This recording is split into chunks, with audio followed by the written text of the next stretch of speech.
This is your stage, your spotlight. Hello, Meghalaya.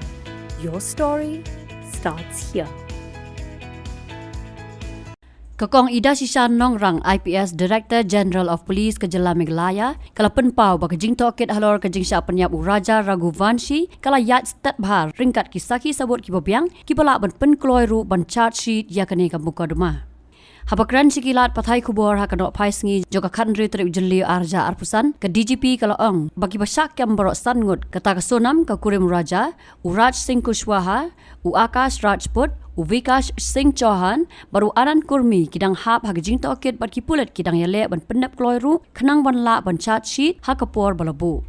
Halor ke jing Pynwandur biang ya ke kam Pynïap lani ke crime scene recreation da ke Ïalam ya ki badon keti sya ke jaka bajia ke DGP kala ong bawat la kampat tikena ndrai la khmilanti ban le Lashai ke sngi ke crime scene recreation ke dai ke bakong san bha ban penyaso ya ki jing ja baro hakani ke kam Pynïap ya raja ke bala sela da ke Sonam bat uba ye jongka Uraj Singh Kushwaha lam ki laingot ki bawan Pynïap yu haki benta ke Weisawdong. Investigation is going on. A lot of the loose ends are being tied up, and we are leaving no stone unturned to ensure that the investigation is foolproof and that we do have a very solid case.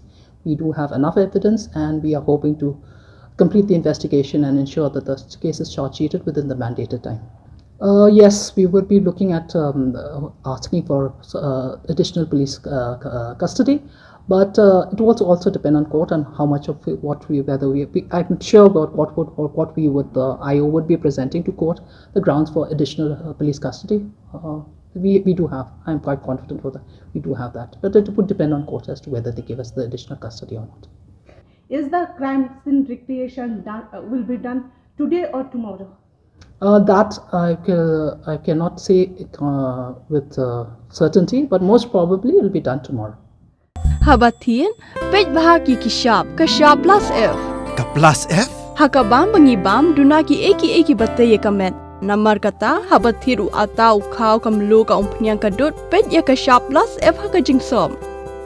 Yaki nutrient kumki vitamin bat ka ayan la icon diat bada ka bathau bha kam kta ika dur jingki marbam kajing mat lani ka rukom shed yaki. Balehi banai kita. Kadon ka we kajing mentoy bakongsan. Ka kot ka kia. Kan nutrition bakam bha kajing im bakam bha pendon kam daki marba modon ka sharp plus F menta kasni Lawan Rak Shapi the office jong Commissionariat of Food Safety Shillong Meghalaya.